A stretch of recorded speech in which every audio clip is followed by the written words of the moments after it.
आप चाह लेंगे भैया हमको कुछ करना है तो आप सरकारी नौकरी के भरोसे बैठे रहेंगे, कुछ नहीं कर सकते। उठिए, स्वामी विवेकानंद जी ने कहा है कि उठो जागो चलो और तब तक चलो जब तक मंजिल ना मिल जाए। क्या कहेंगे, मोदी सरकार में बहुत ज़्यादा बेरोजगारी पे सवाल उठा रही है विपक्ष सरकार, क्या रहेगा राय इस पे आपका? सबसे पहले आप सभी को नमस्कार प्रणाम जो इस न्यूज़ के माध्यम से वीडियो को देख पा रहे हैं। और जैसा कि आपने सवाल उठाया कि जो अगेंस्ट पार्टी है, जो विपक्ष पार्टी है, वो बीजेपी सरकार पे आवाज़ उठा रही है कि ये सरकार ने बेरोजगारी उत्पन्न किया है, अनएम्प्लॉयमेंट किया है। तो देखिए, मेरा आप सभी को जवाब यही रहेगा, बहुत ट्यूशन के अकॉर्डिंग अपनी बात हम रखेंगे आर्टिकल नंबर 19 के तहत। देखिए, सबसे बड़ी चीज़ जो बेरोजगारी है, बेरोजगारी एक्चुअली इस समय अगर आप देखेंगे हमारे दिमाग में बसी है। मैं रीज़न बताता हूँ आपको, रीज़न और गिनाता हूँ, सैकड़ों रीज़न गिनाता हूँ आपको। मैं बता दूं, जब से हमारा इंडिया डिजिटलाइज हुआ है कोविड-19 के बाद, हमारे इंडिया में एन नंबर ऑफ प्लेटफॉर्म हो गए हैं अर्निंग का। पहला सर यूट्यूब है। आज आप देखेंगे गांव कस्बे का लड़का जिसको अपना नाम तक सही से बोलने नहीं आता, आप यूट्यूब पे देखेंगे उसके भी 50,000 60,000 सब्सक्राइबर हैं। देख रहे हैं, कोई डांस करके वीडियो बना रहा है। तो कहने का मतलब ये है कि अगर आप चाह लें, जहाँ चाह वहीं रहा, where is will there is way. तो अगर आप चाह लेंगे भैया हमको कुछ करना है तो आप सरकारी नौकरी के भरोसे बैठे रहेंगे, कुछ नहीं कर सकते। उठिए, स्वामी विवेकानंद जी ने कहा है कि उठो जागो चलो और तब तक चलो जब तक मंजिल ना मिल जाए। तो आप डिजिटल इंडिया में आप एडवर्टाइज करके पैसे कमा सकते हैं, गूगल ऐड के थ्रू पैसे कमा सकते हैं, इंस्टाग्राम के थ्रू पैसा कमा सकते हैं। अगर ये सब नहीं आता है, पढ़े लिखे टैलेंटेड है, बोलना आता है, तो आप चले जाइए बीपीओ में जाइए। बीपीओ में मैं बता रहा हूँ 24/7 वैकेंसी है। आपके अंदर अगर हुनर है, इंग्लिश आपकी अच्छी है, बोलना बढ़िया से आता है, कमांड अच्छी है, तो मैं बता रहा हूँ आप मेरे पास आइए, मैं सैकड़ों नौकरी आपको देने के लिए तैयार हूँ। आप मेरा नाम मोबाइल नंबर लिख लीजिए, सैकड़ों नौकरी मैं दूंगा। देखिए दोस्तों, एक स्कूल में अगर 90 बच्चे पास होते हैं, 10 बच्चे फेल होते हैं, तो वो 10 बच्चे स्कूल को दोष देते हैं, न कि अपने आप को। आप बताइए सर, अगर वो स्कूल खराब थी तो 90 बच्चे कैसे पास हो गए? राइट?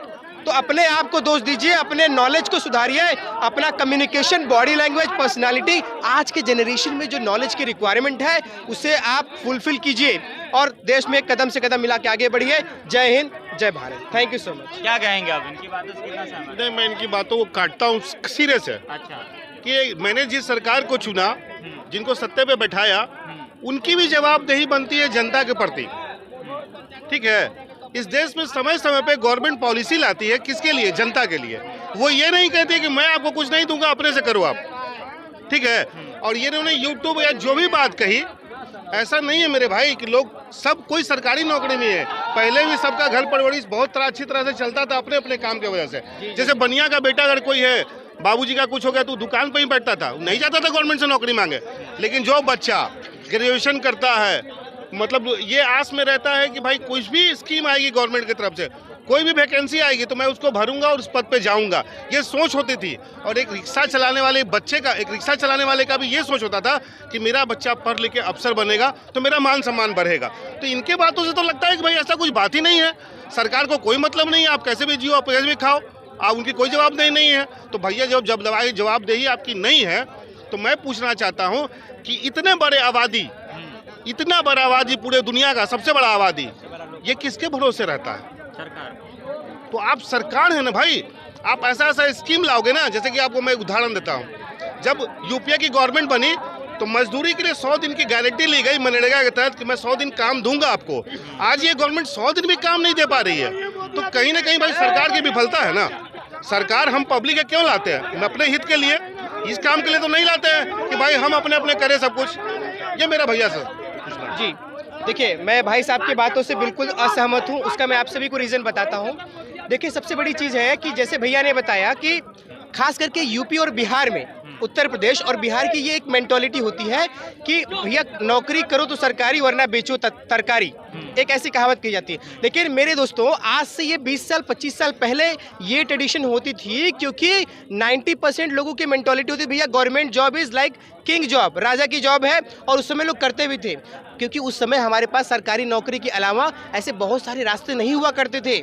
आज जो सोशली डिजिटली आज इतने प्लेटफॉर्म हैं कि आप एंटरप्रेन्योर बन सकते हैं, सोशल मीडिया के थ्रू पैसा कमा सकते हैं। इनफैक्ट अभी जो लाइव रिकॉर्डिंग हो रही है सर, आप लोग जो देख रहे हैं इस वीडियो के थ्रू, और सर का अर्निंग हो रहा है वो डिजिटल इंडिया के थ्रू हो रहा है। तो मैं ऐसा नहीं कह रहा हूं कि सारे के सारे लोग बैठ जाओ और सरकारी नौकरी की तैयारी मत करो, क्योंकि अगर ऐसा जिस दिन होगा तो आईएएस कौन बनेगा, पीसीएस कौन बनेगा। मेरे कहने का मतलब ये है कि अगर आप ट्राई कर रहे हैं, 2 साल 4 साल ट्राई कर लिए हैं, अगर आपको लगता है कि मेरा समय बर्बाद हो रहा है, तो भैया समय बर्बाद करने से अच्छा है कि आप अपने परिवार के लिए और भी बहुत सारे प्लेटफॉर्म हैं, आप वहाँ। एक मिनट सर, एक मिनट, नहीं मैंने कहा इंटरप्ट मत कीजिएगा, नहीं डिबेट चलेगा, बोलने तो दीजिए ना। फिर सरकार किस लिए बनाया हमने?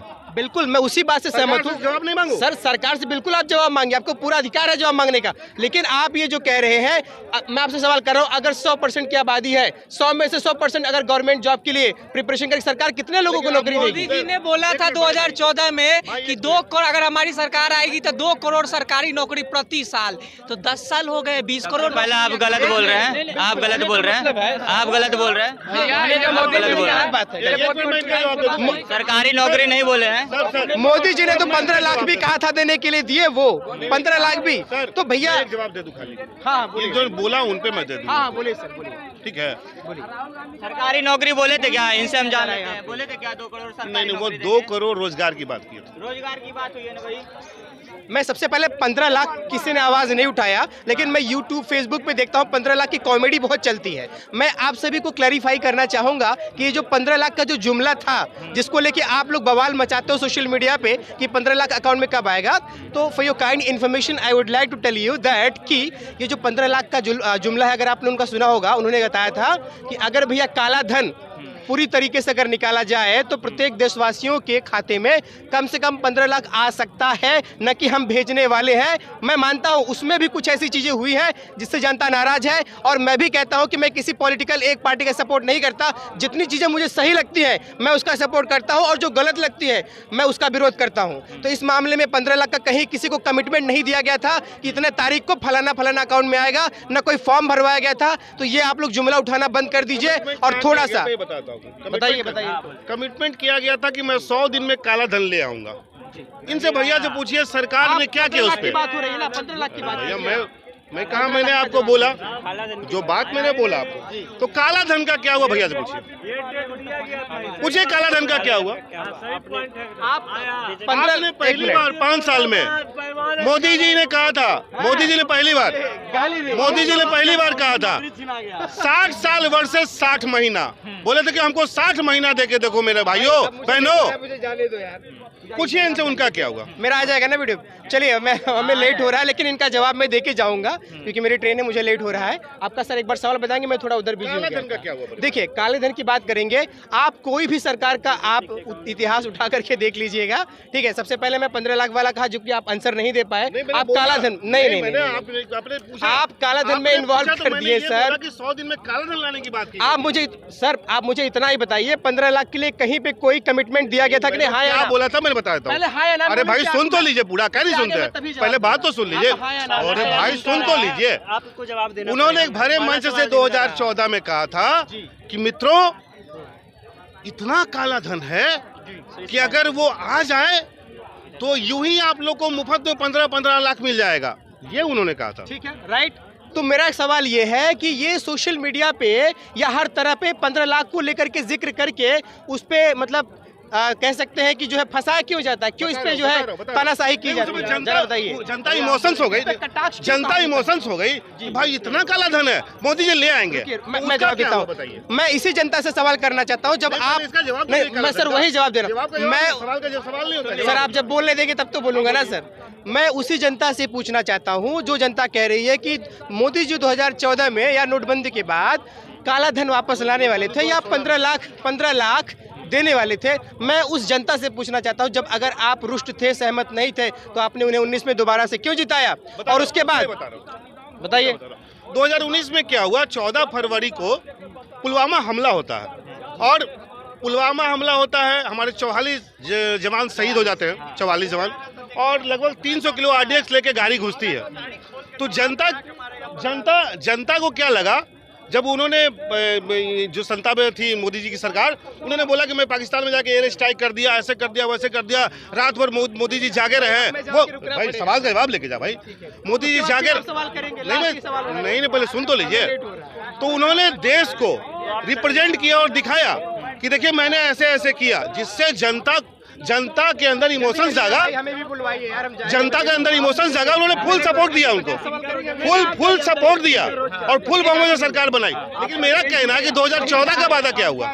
2014 का वादा भाई देखिए, मैं सारी बातों को छोड़िए, मैं एक आखिरी बार अपनी बात एक आम जनता होने के नाते, सर एक मिनट सेना के नाम पे वोट सर मेरी बात सुनिए।